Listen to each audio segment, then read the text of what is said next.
What is good, everyone, and welcome back to the channel. I hope you're all doing good. Now, before we start, I'm extremely proud to announce that my website is now live along with my full collection of presets and custom LUTs. I've been developing these specific LUTs and presets over the past few years now, and you guys have sent me countless messages on dropping them, and today is that day. And I've actually designed these specifically to help streamline your editing process and bring your own unique style to both photo and video projects. Head on over to the top link in my description to check everything out. And before we start, I just want to say a massive thank you to everyone who's been supporting the channel over the past few years, and I'm super grateful that I'm able to do this as my job and just help you guys level up all of your content.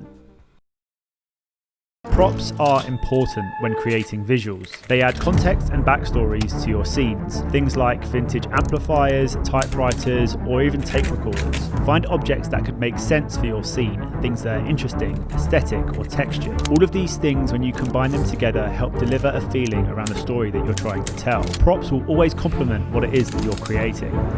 What is good, everyone? Welcome back to the channel. Welcome back to a brand new video. This one is a banger, I can't lie. I have been very excited to put this one out. And before we start, I just want to say, for those of you that are new around here that aren't subscribed, if you could please hit the subscribe button, because we are creeping up on 100k subs over on the channel, which is insane, and it's a goal that I've been really wanting to hit this year. So if you guys could please kindly subscribe to the channel, it would be highly appreciated, and it helps out a lot more than you think. Today I'm going to be demonstrating the importance of using props within your visuals in order to level up your overall storytelling, as well as create more engaging and eye-catching videos, whether you're posting on Instagram, YouTube, or TikTok. As filmmakers, we use props to help motivate our scenes, but they can also be used as openers for films or set you up for a sequel. They can also help draw you into a scene or even cut to another. For instance, let's take Batman's Joker, right? So whenever I see a Joker card, I'm immediately thinking of that character. And it might just be because I'm a massive nerd and I love Marvel and DC films, but whenever I see one of these, immediately I'm thinking Heath Ledger. So that's just a quick example of how much of an impact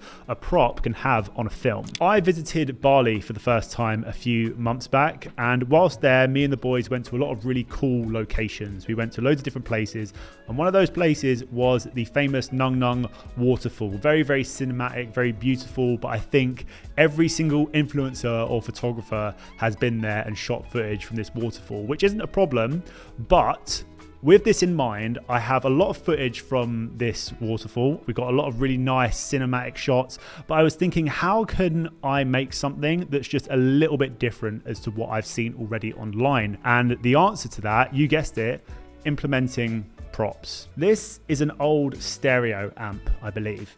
And this really stood out to me because it reminded me of something from like a war film. And I really liked the sort of like dials on the front, okay? It's got volume, treble, bass, like all these like loudness switches. It makes some really interesting sounds as well. Like, listen to this.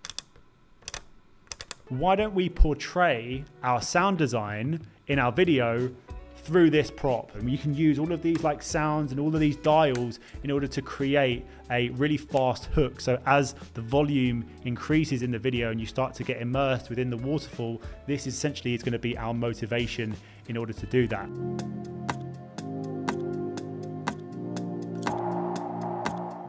Okay, so we have now mounted our softbox above. I'm actually using the 4s/60 because it's a little bit smaller and it's just easier to maneuver about. I've attached this like black fabric diffuser to the back of it just to stop the light from leaking onto the rest of the background. I'm going to turn off this softbox behind me so we have all of the light coming directional and down. And then I'm going to take our stereo amp and I'm going to put it right here where our book is. And then we're going to go and smash through this shot list. It shouldn't take too long because we've only got about 6 shots on there. I'm going to try and run through this with you guys as best as I can, so you can actually try this at home if you want to practice doing this with any prop or anything that you've got that you might want to film. So what I've done is I've actually just top lit this and I've just moved it ever so slightly forward just so we've got more light at the front here. And then what I'm going to do is I'm literally just going to go through my shot list and I'm going to basically get shots of all of these dials individually, and then that way we can sort of start to merge them together within our video sequence. So this right here is going to be our secret sauce. This is going to be our secret weapon. This is a magnifying filter, and I spoke about this on one of my previous videos. This is going to essentially turn our normal 35mm into a macro lens. We should power through these shots pretty quickly, and we're going to start off by turning on the loudness switch. I think it'd probably make more sense if I actually turned on the amp for this first shot, but the switch just looks way cooler. I'm also going to be using manual focus because with magnifying filter, sometimes it kind of gets confused on what it wants to focus on. So just setting your lens to manual focus, and I've selected a focus point on my amp. So all I need to do now essentially is hit record, and then we'll just go 3, 2, 1. And we'll just repeat that for pretty much majority of the shots. So you can do it one more time. And then 3, 2, 1. So this is our second shot. As you can see, I have mounted the camera up and pointing slightly down. And what we're going to do is we're going to just move the balance slider to the middle. And I didn't really want every shot to be like from the side. So it's always good to kind of switch things up and just record all different angles of you doing the same thing. And then in the edit, you can kind of choose which one you prefer. So now we've got pretty much all of our shots of the stereo amp. I think I need to get one more of the volume slider, which I'm going to do now. And then we're going to get a couple of shots of our secondary prop, which is going to be our film camera. So we're now on our 5th shot, which is where we load the film into the camera. As you can see, I've actually angled the film camera up ever so slightly, and I've got it balancing on this little tripod, because the reason why I say this is going to be the hardest shot is because I'm going to need to use both hands in order to put the film into the camera. And what I'm hoping is when I am holding it, I'm going to end up covering these sort of like gray parts, because you'll be able to tell that I've shot it in like a studio, and we don't want that. And worst case scenario, I can just like crop into it.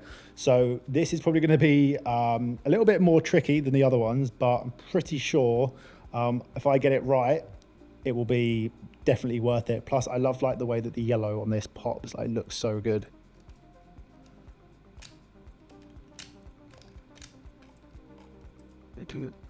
My hands are looking a bit weird in this. It's a bit tricky, but I just do it all in one motion. I think that was it. Not gonna lie, I think that was it. Wait, let me stop. Rewatch it back. I think that was it. So now this is our 5th and final shot. We're gonna turn the aperture ring, and I'm gonna again need to use both hands, but this one's just a little bit easier because obviously the camera can be stationary, and my fingers will hopefully cover these 2 gaps. There we go. That's it. We're done with our shot list, and now what we're going to do, we can now import them into our project. So back to Ben in the studio. So I'm working on Premiere Pro at the moment, and I've already built out my sequence from all of the scenes that we shot at the waterfall. That's all built out. So now all I need to do is essentially import all of those close-ups, add my sound design, and add my color. I'm going to show you guys the final video, and then I'm going to talk you guys through exactly what I've done, the specific sounds that I've used, my color grading, and everything like that.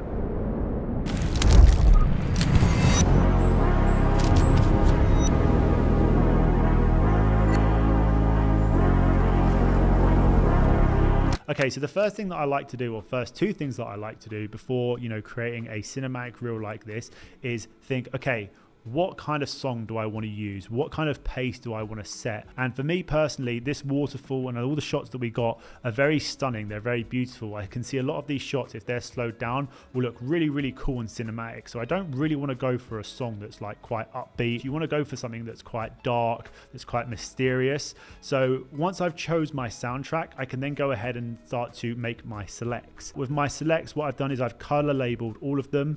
The green ones are my slow-mo clips, and the blue ones are all the clips that are just in real time. Slow motion fits kind of like the vibe and the tempo of the song. You've got slow motion clips, you've got a slow song, it's quite dark and it's quite sinister.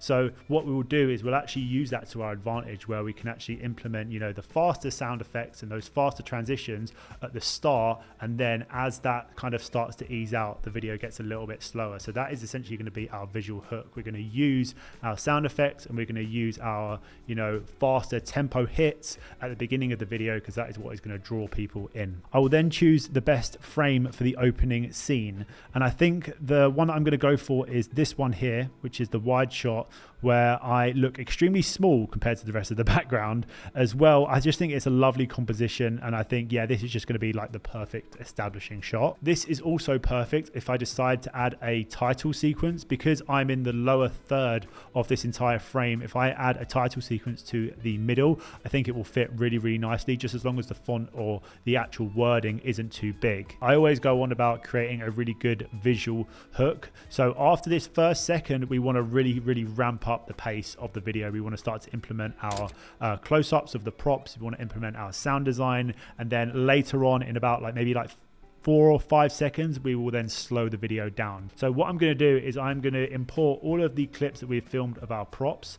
And I think what I'm going to do is I'm just going to make selects of all of those separate clips of what I think are the best parts, and then what I'll do is I will then align them in an order that I think will work best. Okay, so I'm going to structure the sequence starting off with a shot of the amp loudness being turned on, specifically the sound of the switch clicking, and then from there I will cut back to the waterfall. And I think this allows me to blend both sound effects, the click from the amp and the whoosh of the waterfall, to quickly establish the fast pace and start building up that tension. Then what I'll do is I'll actually repeat this and return back to the amp, and this time showing the balance slider being adjusted, and then cut to a shot of us running towards the waterfall.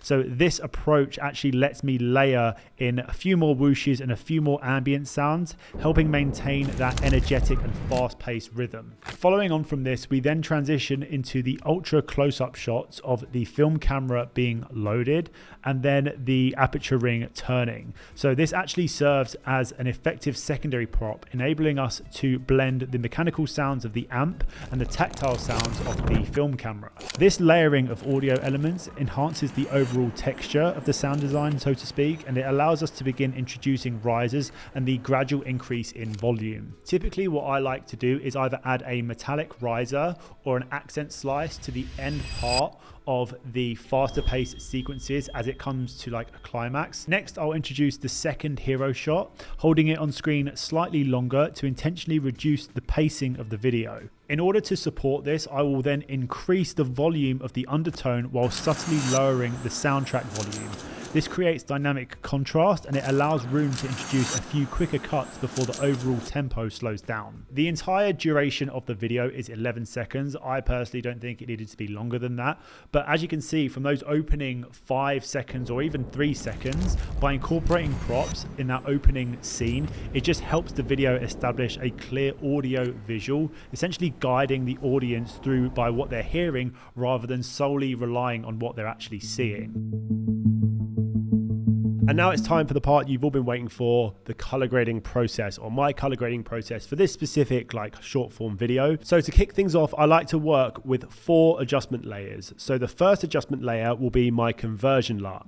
And in this case, we're converting the S-Gambit Cine 3/S-Log3 to Rec 709. This pretty much gives us a properly normalized bass to work with. For the second adjustment layer, this is where I'll be doing all of my basic corrections. So this is where I'll be adjusting my exposure, contrast, shadows, white balance, and my curves. This is also where I'll be dialing in my midtones as well as my skin tones and my colors. And honestly, this part can take a while. I could spend hours fine-tuning, but this particular clip took me about 15 minutes to get it to a solid base. My third adjustment layer, so this is where I will be applying my custom LUT. So this one I've actually named Barley Greens and Blues, and in the creative panel I will just apply this, and then I'll dial it down to about 50 to 45% intensity. This particular LUT adds a really soft film-like aesthetic with subtle green tones that complement this kind of environment perfectly. This particular LUT is going to be available for you guys to purchase in my brand new LUT pack. So for my fourth adjustment layer, this is where I'll be doing any of my masking. So for this particular clip, I'm going to be adding a circular mask in on the top left-hand frame, boosting my exposure and highlights just ever so slightly, as well as lowering my contrast to create the feeling of just a soft light or a bit of morning mist just coming through over the top of that waterfall. Now we've done that first clip, I will repeat this entire process for most of the other clips in the sequence, including the ones that we shot of the stereo amp. So all of those macro shots, I will do this exact same process, apply the same LUT, so that way I can maintain a consistent color grade across the entire project. And that, ladies and gentlemen, is how we can use props within our video content just to take it to that next level. This is a really fun exercise which is going to get you a lot of practice when it comes to just anything regarding storytelling and filmmaking. If you guys do happen to try this, please send me your videos over on Instagram. I'd love to see what you guys create. And yeah, with that being said, thank you guys so much for watching, and I'll see you very soon in the next one. Peace.